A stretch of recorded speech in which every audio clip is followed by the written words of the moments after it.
hopefully you can hear me now. That would be nice.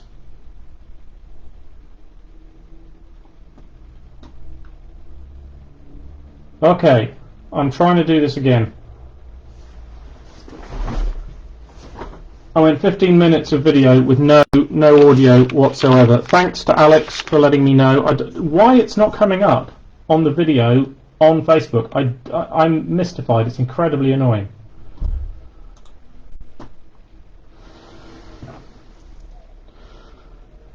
Damn it. Okay, I'm working again.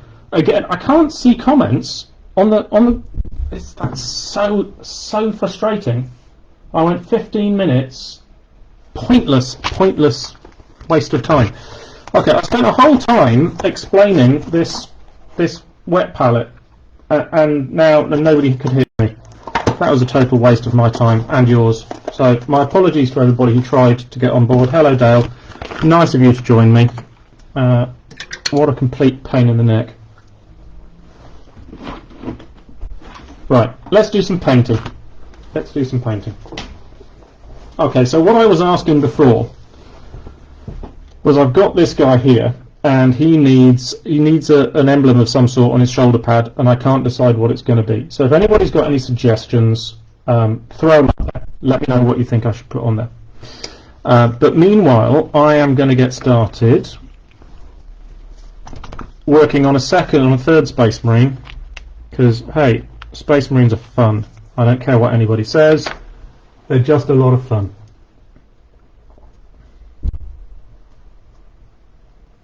I've just got to clear goop. These dropper bottle bottles are great, but I often find that they get bunged up. I've always got to keep wire around to try and keep in them, otherwise they are really hard to use. There we go. Okay, so I'm going for a sandy colour. I want him to do a sort of a bipartite look. Hope you guys can hear me now. And I've started this without my headset on. As soon as I start painting, I realise don't actually have my headset on. Can't see what I'm doing. Was supposed to go for an optician's appointment earlier this week, and the optometrist was sick. So let's give that a bit of, so you can see what I'm up to. Okay, so I am thinking this guy is going to split down the middle, sort of a Marines Errant look. So I can't remember which way round Marines Errant are. Can anybody remember? Let's have a look on the old Googles.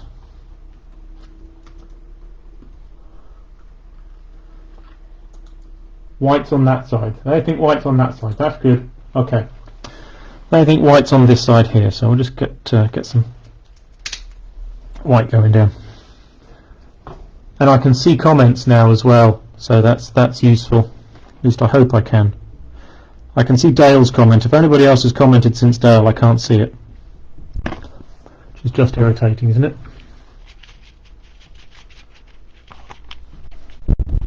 So try and.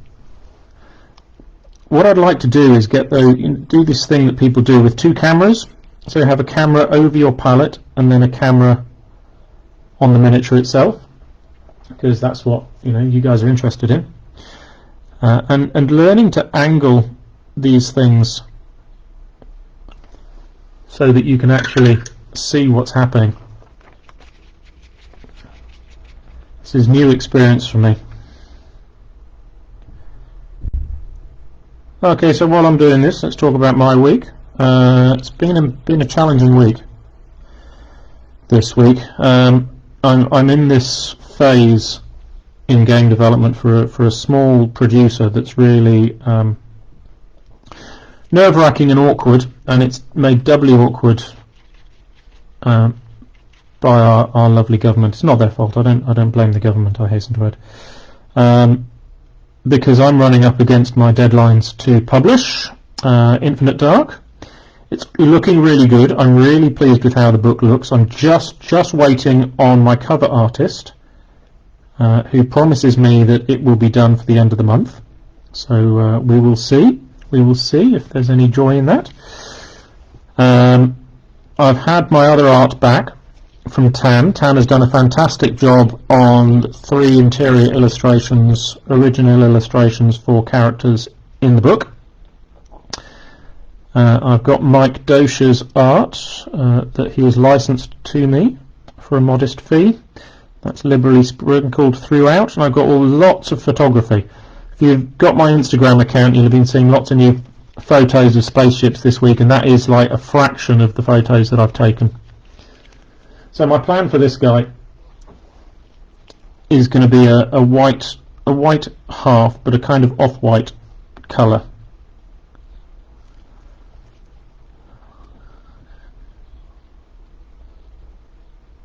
Use this sandy colour as the deep base colour. I know some people manage to do these in some kind of one coat, or what do they say, 2 thin coats. Never seems to work that way for me. Always seems to take lots of different coats, or only one. If you can hear banging, by the way, I think that's my dog. Could also be the wind.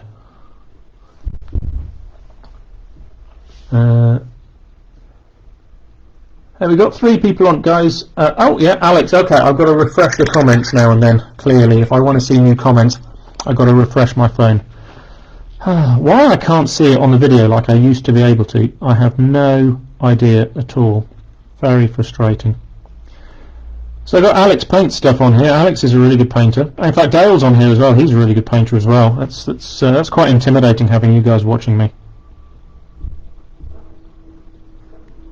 because I'm not that well. I'm all right, I'm okay.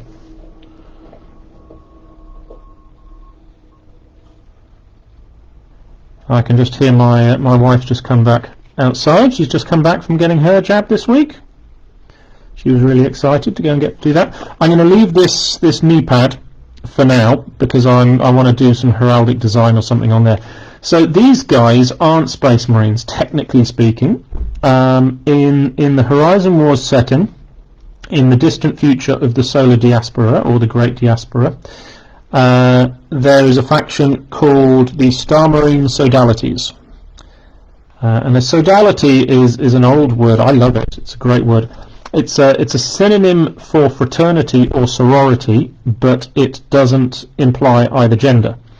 So a sodality is like a sorority or a fraternity that can include people of both genders, or any gender, one should say. And it's closely associated with sort of Catholic religious groups, sort of lay groups like Opus Dei and stuff. Opus Dei is a good example of a sodality. So I've got this idea for the Star Marine sodality. So the idea is that the Star Marines were formed by an organisation called the Guild of Merchant Adventurers, or GOMA, and they were formed as basically mercenaries. They were formed as a way for GOMA to make money from selling their services to anybody who needed a mercenary company. But the idea is that the members of the Star Marine sodalities, these aren't the people. The people themselves, they upload their consciousnesses to something called a combat bioform. And these are the combat bioforms. This is why they're so big. They are optimized for combat, and the actual sort of the people store their bodies while their consciousnesses are uploaded to the combat bioform, and they have backups and stuff. So the idea is that they don't suffer from the same kind of... You still see that? Yeah. They don't suffer from the fears and worries of other people in combat, because they know that they're always backed up, and they can always, as it were, sort of get another life. But in the narrative, in the story of Infinite Dark, which is sort of set in this period, the people or the creators of the combat bioforms are these things called artilects, which are giant artificial intelligences, and they have started to disappear, and nobody knows where they've gone. But it does mean that they can no longer acquire new combat bioforms, and when the old ones get damaged, they can't fix them. I mean, they try and fix them. They fix them with bionics and all kinds, and spare parts from other combat bioforms, but they can't make new ones. They are stuffed when it comes to making new combat bioforms. So, as a result, the price of hiring these guys has gone up and up, and they've since sort of bought their freedom from Goma. They're no longer sort of in hoc to the Guild of Merchant Adventurers. They are a straight-up independent faction. And I say independent faction, they're more like a whole host of different factions, because each of the companies has their own identity and their own heraldry. And they have these honor codes that they kind of pretend to be like, you know, errant knights. So they've got a lot in common. I just realised his backpack is skew. So they've got a lot in common with Space Marines. But ultimately they are motivated entirely by money, even though they pretend they've got this honor code. So they're kind of inspired by, you know, historical accounts of the Knights Templar, who had this, you know, great mission and honor code. But in real terms, you know, they were the founders of European banking. Stuff not still. Stuff not still? Alex? What does stuff not still mean?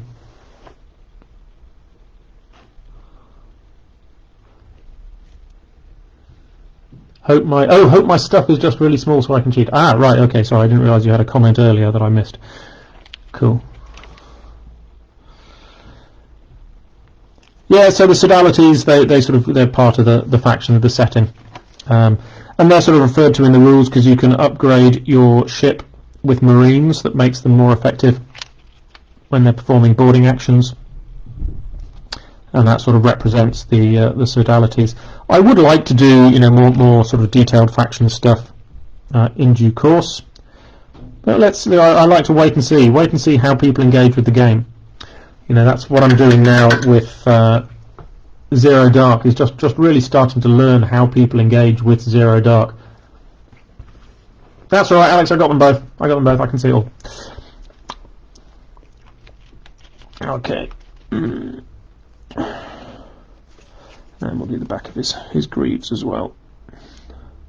So I'm not going to be doing anything terribly exciting in this period. I think this is probably going to take the whole time. I mean, I don't know what it's like for you guys. I have found recently, I've spent a lot of time on Instagram. Now, a lot of people who make long YouTube videos for the hobby post little snippets on Instagram. And it's weird that I find very little interest in watching the long videos at all. I'm usually fast-forwarding through them to the bits that I find interesting or relevant. But I love these Instagram videos. Just a few seconds of watching somebody paint really gives me a lot of insight into stuff. And one thing which I've learned recently is that I am not using enough stippling.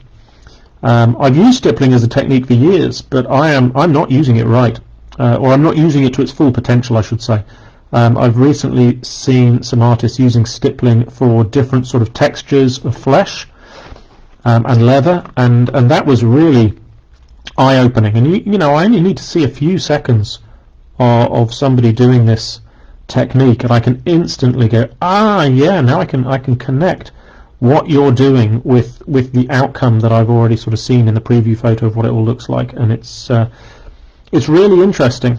I love trying out those techniques, and I've been working on sort of harder highlights recently as well. I think one of my challenges historically has been that I tend to do really subtle highlights, which looks great at the hobby table under a nice bright daylight bulb, but disappears on the tabletop, and even really disappears in close-up photos online.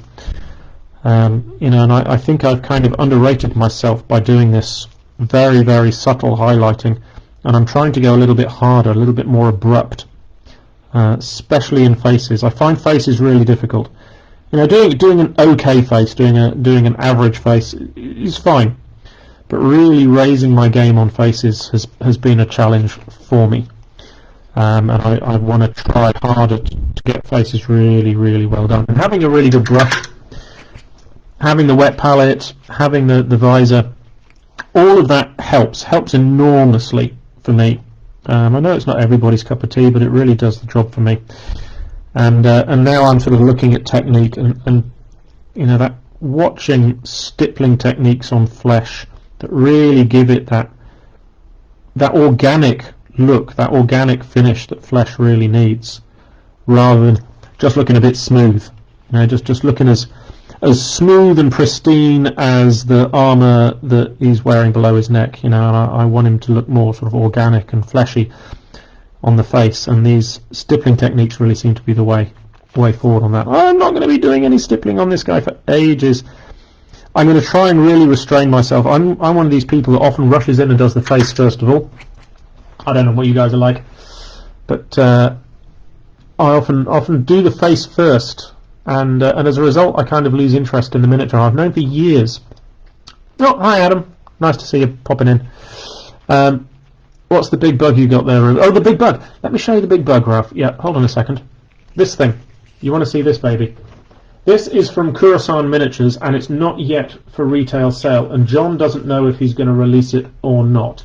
I've been meaning to paint it for ages. I've had it for a long time. John sent it to me with a bunch of other things ages and ages ago, and I thought I really needed to get some paint on it. So I've got this just the red base coat down, and I'm yet to decide where I'm going to go next with it, to be honest, and I'm just getting a sense of where I want to take it before I move it forward next time. But he's cool, isn't he?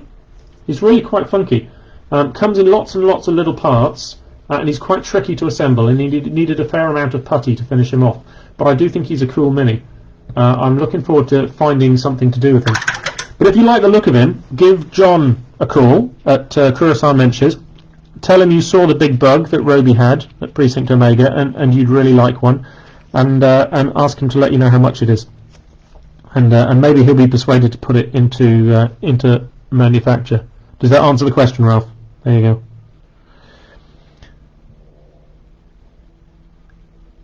I'm at a stage now in finishing up the Infinite Dark book where I'm just trying to fill in the gaps with interesting stuff.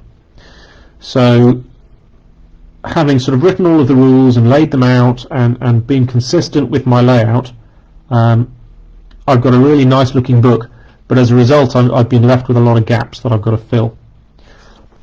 Spaces in the text that I'm putting now some sort of colour text into.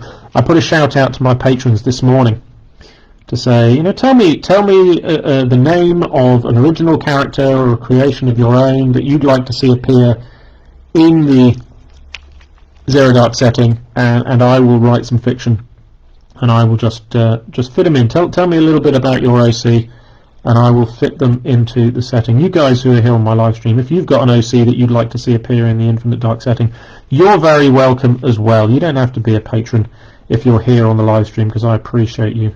I appreciate you being here. So if you've got a character you'd like to see appear in Infinite Dark, drop me an email at precinctomega@gmail.com, or you can just stick it in the comments on this video. I will pick it up. I read all my comments eventually, when Facebook lets me. Damn you, Facebook. You're not helping. Okay, orange gradients, Adam. Orange gradients. Oh, I see, for the big bug.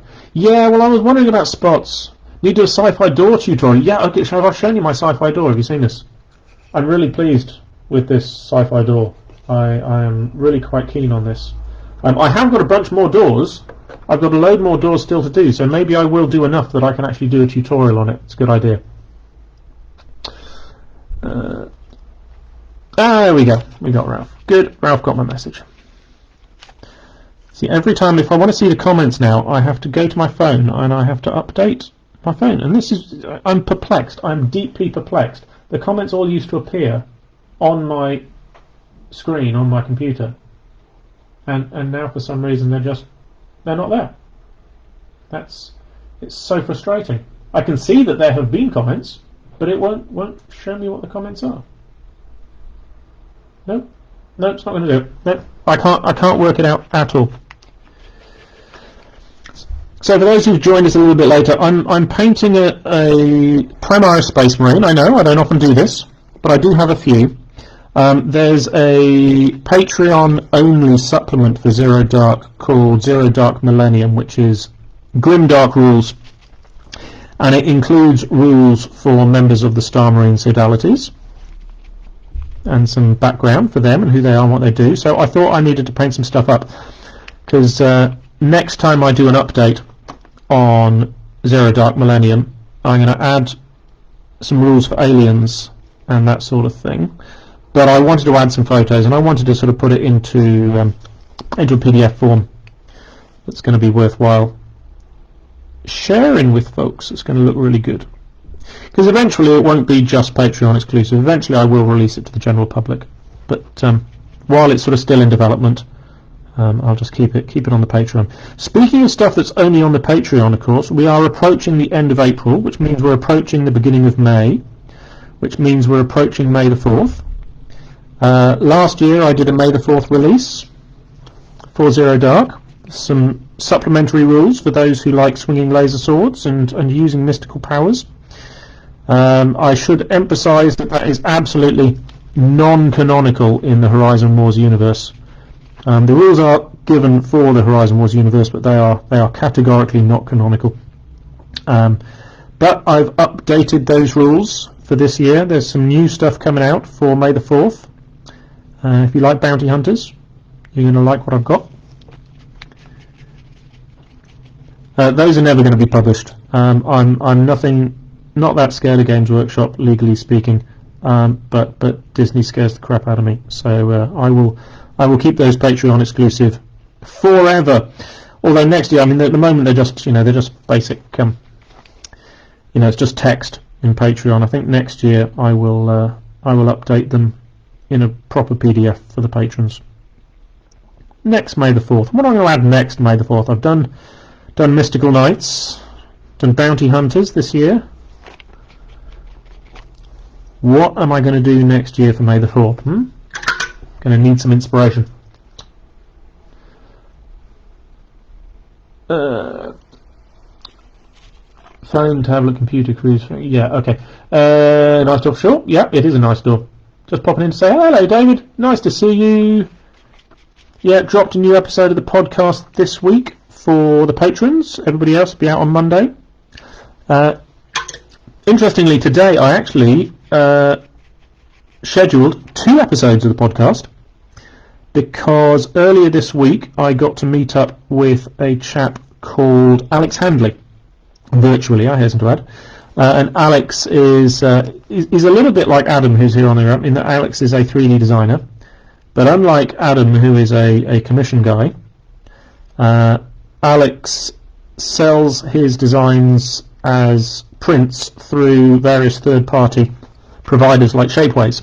And I was really interested to find out more about how that works and what challenges he's faced in that market and how he's going to be operating in the future. And he's just a small operator, but he makes a shed load of spaceship designs, which you can find at Aota's shipyard. And you can hear my interview with him next week.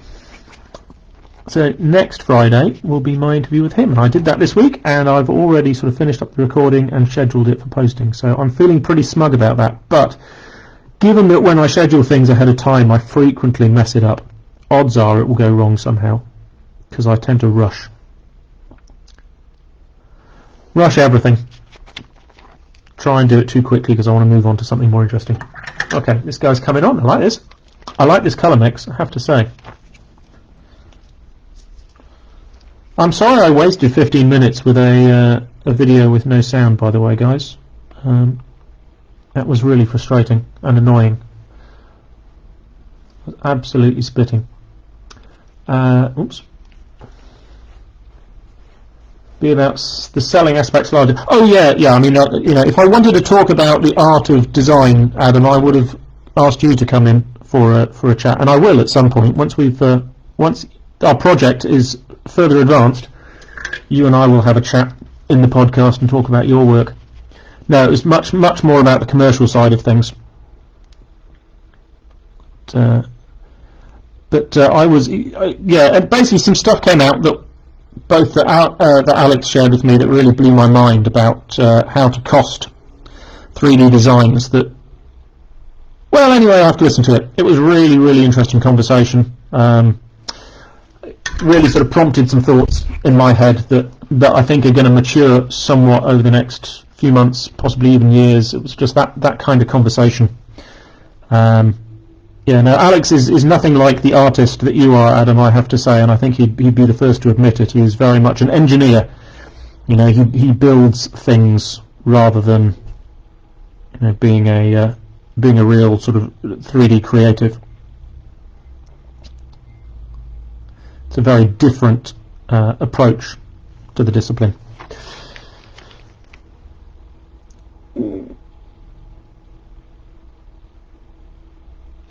In fact, speaking of, seeing as Adam's there and he's hanging around for a bit, I've got this over. I'll just pop him down for a second. Got these guys. You might like these. I won't use those because those are separate. Those are in the bits. But here we go. These are the 3D designs that Adam has made for me. This one is missing its barrel, I hasten to add. Adam will notice immediately. This is the one that the barrel snapped off. This is why it's my demo piece.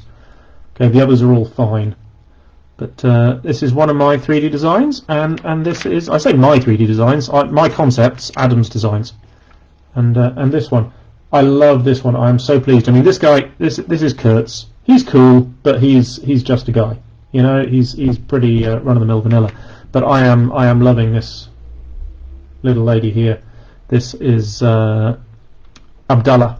This is Anya Abdallah, leader of Bal Anub, that appears in Operation Nemesis, and will be making a second appearance in Op Kurgan early next year, which is going to be my follow-up to Op Nemesis and the new operation manual for Zero Dark.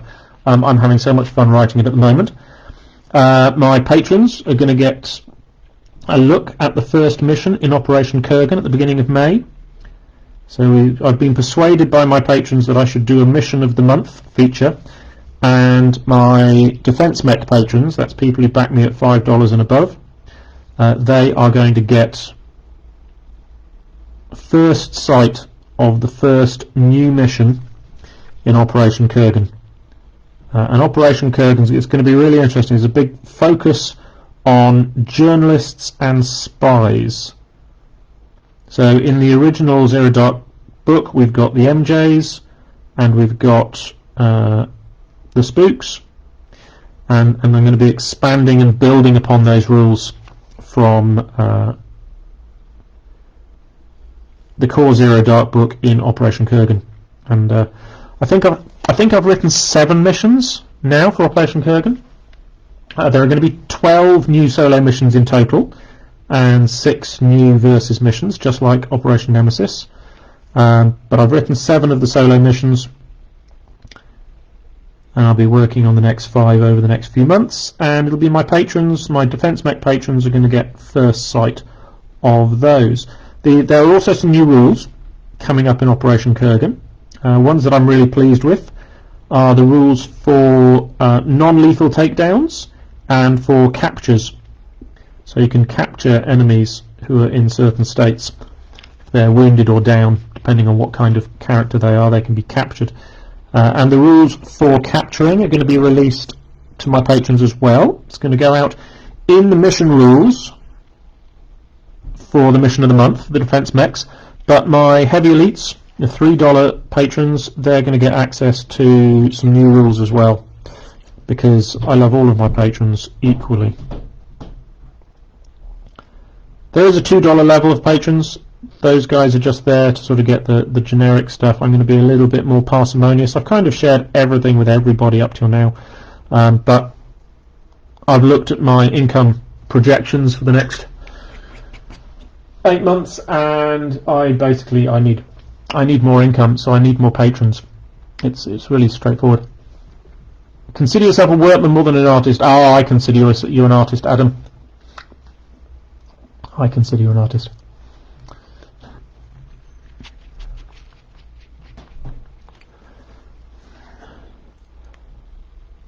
I think there are people that you know, when you're working with them and there are creative decisions to be made, there are people you can trust to make creative decisions, to understand and share in your vision for any particular creation. And and that you can say, look, use your judgment, use your artistic judgment and your imagination. You've had the vision explained to you. You know what we're trying to achieve. Go do it. Do it yourself. Don't refer to me. David, my cover artist, is absolutely in that group. I can send him a brief, and I know he's going to send me back something that's gold. And the only time I've had to give any kind of negative feedback to David was when basically I thought he'd rushed something, and I knew he was capable of better. The composition and the colour and the palette and the vision were all great, but I thought he could do better, and he proved that I was right, because he took it like a professional, which again, so valuable to commissioners, to know you can work with somebody and you can give them some feedback that says, this could be better, and for them to take a look and go, yeah it could, and to go back and do better the next time. And he absolutely blew it away. And then in Op Nemesis, it was just brilliant. I was a dreadful client on Op Nemesis. On the Op Nemesis cover, I kept, and Adam will know about this, I kept moving the goalposts. It wasn't that bad. It wasn't, it wasn't completely changed, but I did, at the end, once he'd finished, I came back several times and went, could you just add this? Could you just... Yeah, David was very patient with me.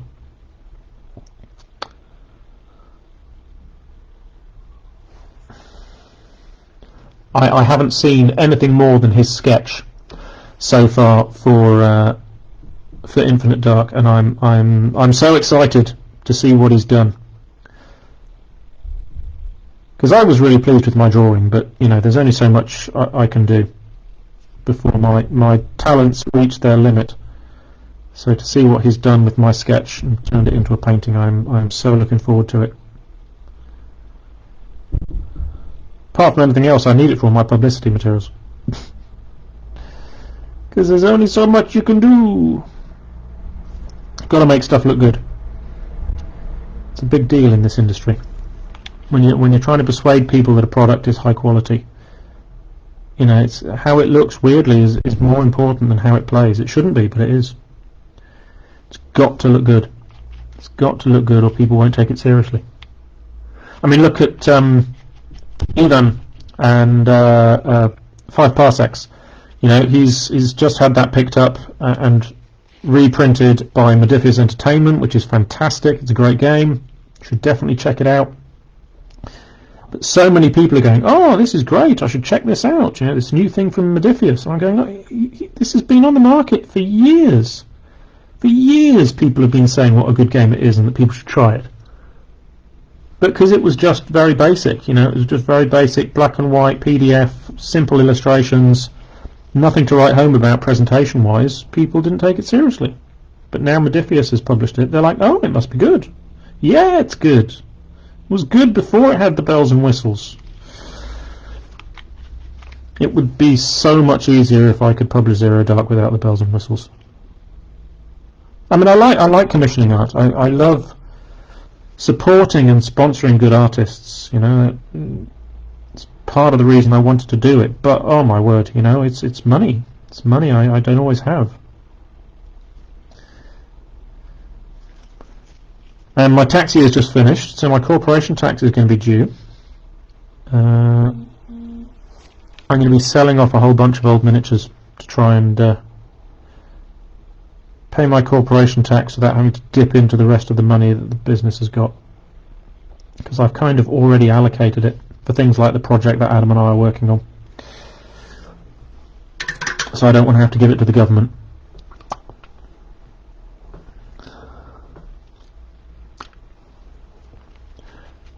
Getting to paint over the models, that would be interesting. That would be interesting, but got to be careful where intellectual property rights lie, you see. Because the minis are inspired by his paintings, which is fine. But if we start combining our intellectual property rights, it all gets a bit confusing. Especially because he's not in the UK.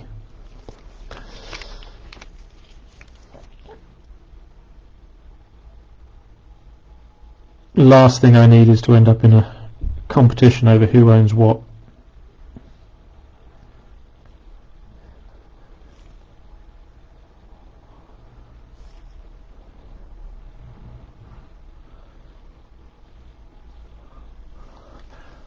Okay, he's looking alright. I like that. I like that so far. That's looking good. Got 10 minutes to go. Let's do a little bit of more interesting stuff, because, you know, just watching me base coat this, I realise is incredibly dull. Let me get some white out. I didn't get out some white, not get some white out. I do not paint with white out, just so we're clear. There we go. Let's do some white out. Okay. This is where the wet palette comes into its own, and actually this wet palette isn't going to work all that well because it hasn't had time to really sit. Thing with a wet palette, certainly a homemade one. I've never used one of the production off-the-shelf ones. But the thing I've found with a wet palette is that you do need to leave it. Once you've made it, you really need to leave it for a couple of hours to sort of bed in, for the moisture to wick up. And this is what I mean about being a bit more assertive with my highlighting than I have been in the past. So I'm being a lot more not slapdash. I mean, it is, you know, it's a bit more aggressive. It's a bit more aggressive of approach than what I've used historically. And then you kind of thin it off bit by bit, and this is where the wet palette really comes into its own.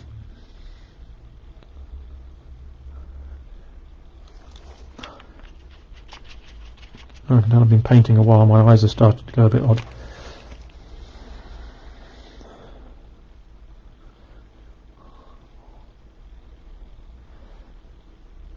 See, this sort of what I would call quite sloppy highlighting isn't going to stay looking like this. This is all going to get smoothed off layer by layer as I work up through the colours on the wet palette. So it starts off looking quite sloppy, as you can see, and then it just gets smoothed out bit by bit until it looks like a lovely smooth transition, lovely smooth gradient.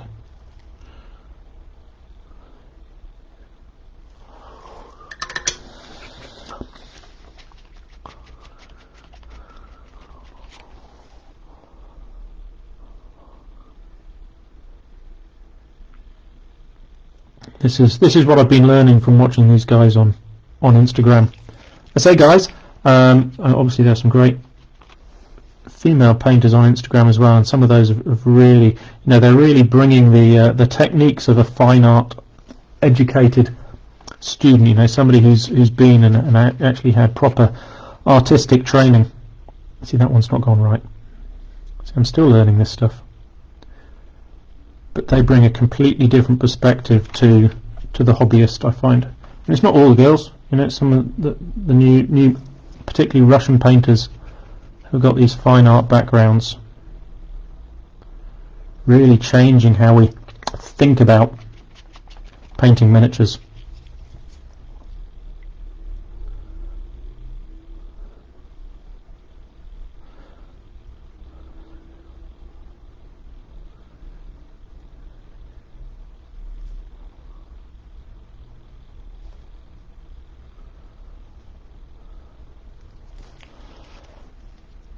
So again, it's not perfect, but that's, you know, that's what we're working towards, this kind of white finish to get the whole thing looking bright and shiny.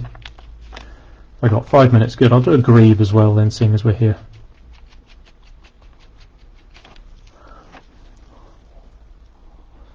Do the greave down the side. A lot of the challenge on this one, which I'm really not that good at, is deciding where to put the lights. Again, this is where that fine art training comes in, because they've done that kind of stuff, really working a lot with solid objects to really understand how light falls. You know, I've not done that. I don't have their I would say instinct. It's not an instinct, it's practice. It's constant repetition of how this is supposed to look, and how different kinds of surfaces refract light. I've not done that, so I just take a rough guess, and it never looks as good as these guys. But you know, it's definitely improving. Everything in my technique is improving, and it's really nice that at 45 years old, you know, I'm still learning, still getting better, still adding to my repertoire in this hobby, which is kind of cool. I'm going to be working on some commissions actually over the next couple of months, which I've not done properly for a long time. But as I say, I'm trying to rebuild the capital in my business. Last year I did some consulting in my professional capacity, and that really helped with my business capital. I could go back and do that again, but it's going to take away so much of my time to go and do some consulting for 3-6 months. I'm trying to avoid it at the moment. It's an option I have in my back pocket if I need to, but I'm trying not to have to go and do some consulting. So I'm instead going to try and fill some time with a little bit of painting commissions. I've got a couple of commissions, one which I've had for a while, and one's a new one, very very small commission, but it's going to pay what I need to do. It's very good. Nothing to do with wargaming, interestingly. The commission I'm doing is for a model train. Guy who reached out locally knew that I used to do painting. I'm still on a list somewhere as somebody who does this kind of thing, and he said, could I do some work on a model train for him, and it's right up my street. So that's looking pretty good. Yeah, I'm pretty happy with that. Again, not perfect, not smooth as anything, but good. Got much towel to say. Do you know, it's funny, I've never ever owned towel. I've never owned any towel, Adam. It's funny. I think it's one of the few factions in 40k I've never actually owned any of. Actually, no. Do you know? I'm lying. I am lying. I do have towel, and I do have towel to sell, but it's not strictly towel. Have you ever seen the Wargames exclusive Greater Good range? If you haven't, go and have a look at them. They're pretty cool. Wargames Exclusive is the name of the site, and they have a range called Greater Good, which is obviously inspired by Games Workshop's towel, but they're all original designs. And I've got one of their sort of veteran fire warrior guys. He's a very cool guy with a custom weapon, and he's missing one of his arms, so he's badly injured. He's got a cigar, yes, a towel with a cigar. He looks quite badass. He's not actually quite finished. I sort of started painting him and then kind of lost interest. But if you fancied him, I will. I can finish him off and show you what I've got. So if you want to take that veteran towel, what do they call them? He's not an O. He's the whatever's down from it. A Vray. He's a Vray fire warrior veteran. By all means, I'll dig him out. Send you a picture if you fancy.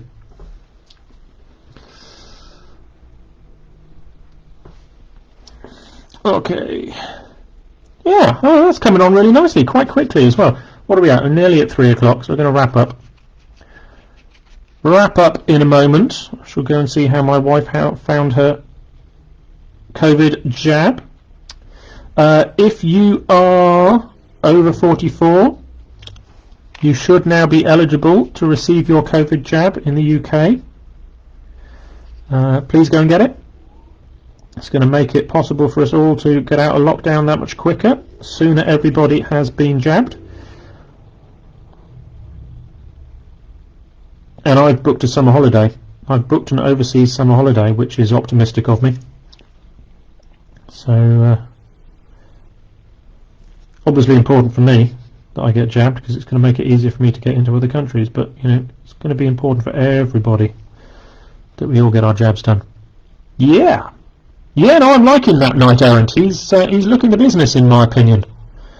Got to think of what I'm going to do with that knee pad next, I think.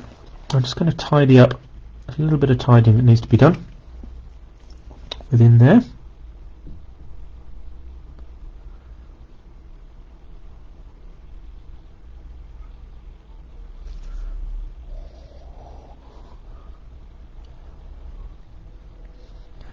Attention to detail. Weirdly, you'd think attention to detail was a natural talent of anybody that painted miniatures, but it's absolutely not.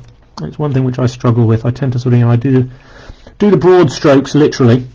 Broad strokes or something, and then I kind of lose interest, and I go, yeah, that looks fine. Looks fine, it'll do. I'm trying to get better now at really, really getting into the nitty-gritty and just accepting that miniatures can take a long time. That's just the way it is. Really get them done properly. And weirdly, you get more satisfaction. I find it's much more,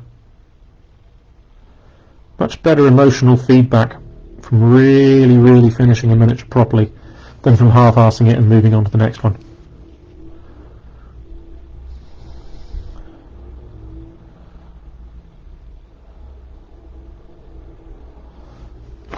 We're looking good. We're looking good. I like him. I like him. And he kind of sits, look. So he's kind of halfway between this guy and this guy.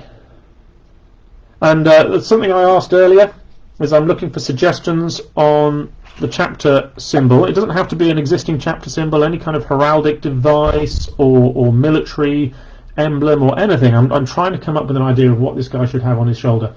I've got no ideas, no clues. I don't know what I should do. That said, now this week, I'm just about to wrap up. Having done a hobby session this week, obviously the first 15 minutes was a complete washout because I didn't realise I had a microphone plugged in from somewhere else. But that said, despite that, this has been one of my most popular live streams ever. I will probably start doing more hobby stuff if people are going to enjoy them and come along and join in, which is cool. There's the wet palette. Notice that the lid has gone back on. Now I leave this with water inside it and the sponge done and the greaseproof paper. Those two colours of paint should stay wet until tomorrow, so I should be able to come back tomorrow and carry on painting with those wet bits of paint, which is another huge advantage of the wet palette. This is a homemade one. This is made out of an Army Painter box. Army Painter sell the master paint set. That's where I got this brush from. Their Mega Brush paint set or Mega Paint brush set, something like that, contains this box. You cut it down this end, and then you can turn it into a homemade wet palette. It's awesome. Right, thank you very much for coming, guys. It's 3 o'clock, so I'm going to scoot. So thank you for coming. It's great to see you. If anybody's got any comments, I'll check the comments once I've finished the video. And podcast is out for the patrons. For everybody else, out on Monday. And Infinite Dark is going to be out on the 28th of May, if everything else goes well. So, fingers crossed. Thanks, guys. I'll see you next week.